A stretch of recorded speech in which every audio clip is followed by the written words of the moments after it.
में बारिश और बादल फटने के कारण काफी ज्यादा नुकसान हुआ है। कई लोगों के लापता होने की खबर है। हमारे साथ नेता प्रतिपक्ष जयराम ठाकुर मौजूद हैं, हर एक गतिविधियों पर नजर बनाए हुए।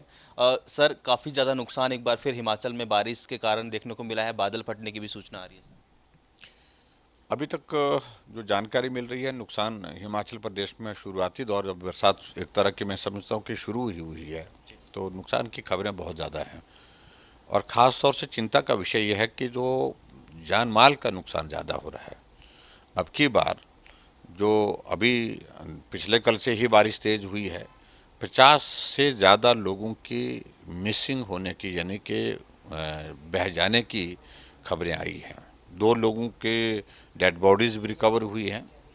और जिसका इम्पैक्ट हम देख रहे हैं कि ज़्यादा जो नुकसान हुआ वो नुकसान हुआ है कुल्लू में, मंडी में और शिमला जिला में। और जगह भी नुकसान की खबरें आ रही हैं, लेकिन अभी तक जो नुकसान वो ज़्यादा यहाँ हुआ है। और ये सबके लिए हम सब के लिए चिंता का विषय है। सर, आपने भी मुख्यमंत्री सुखविंदर सिंह सुक्खू से बात की है। जो जानकारी है, गृह मंत्री अमित शाह ने भी हिमाचल के सीएम से बात करी है, हर संभव मदद की, और एनडीआरएफ की टीमें वहाँ पे ऑलरेडी पहुँच चुकी हैं। मैंने भी बात की मुख्यमंत्री से। जो मुझे जानकारी मिली, गृह मंत्री जी, प्रधानमंत्री जी और हमारे स्वास्थ्य मंत्री और पार्टी के अध्यक्ष जगत प्रकाश नड्डा जी की भी बात हुई है। और सब लोगों ने आश्वासन दिया है, भरोसा दिया है कि इस दुख की घड़ी में हम सब साथ में हैं, संकट की घड़ी में साथ में हैं। और केंद्र की ओर से जो मदद करने की आवश्यकता होगी वो मदद करेंगे, और मदद दी भी जा रही है। मैं इस बात को मैं ज़रूर कह रहा हूँ कि बड़ी मदद करने की कोशिश की जा रही है। एनडीआरएफ की टीमें मौके पर भेज दी गई हैं।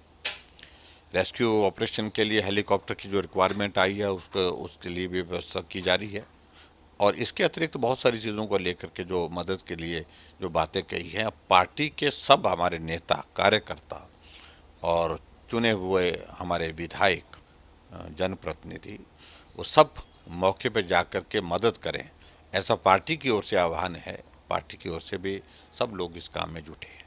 सर, मानसून को लेकर पहले ही हिमाचल में अलर्ट कर दिया गया था, पर जिस तरीके से सरकार का, क्योंकि लोग वहाँ के कह रहे हैं, लोगों के जो रिएक्शन आ रहे हैं कि सरकार को समय रहते तैयारी करनी चाहिए। पिछली बार भी इस तरीके की त्रासदी देखने को मिली थी, और इस बार भी जिस तरीके से नुकसान और त्रासदी देखने को मिली।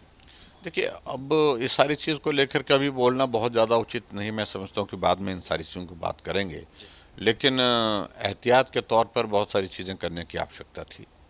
कुछ हुई, कुछ जगह नहीं हो पाई है, लेकिन नुकसान ऐसा हो रहा है जिसका आकलन करना मुश्किल है कि कहाँ बारिश आएगी, कहाँ नुकसान होगा।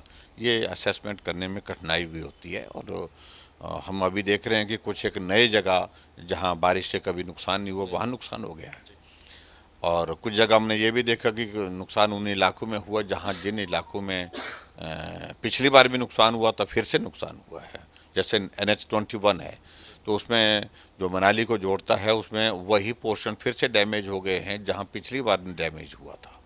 तो ये सब चिंता के विषय हैं, लेकिन इतना ही मैं कहना चाह रहा हूँ कि इस त्रासदी में हम सब लोग मिलकर के काम करेंगे। राजनीति का वक्त नहीं है, और प्रदेश के लोगों की ज़िंदगी बचाई जा सके, इसके लिए हम सब लोग को मिलकर के काम करेंगे।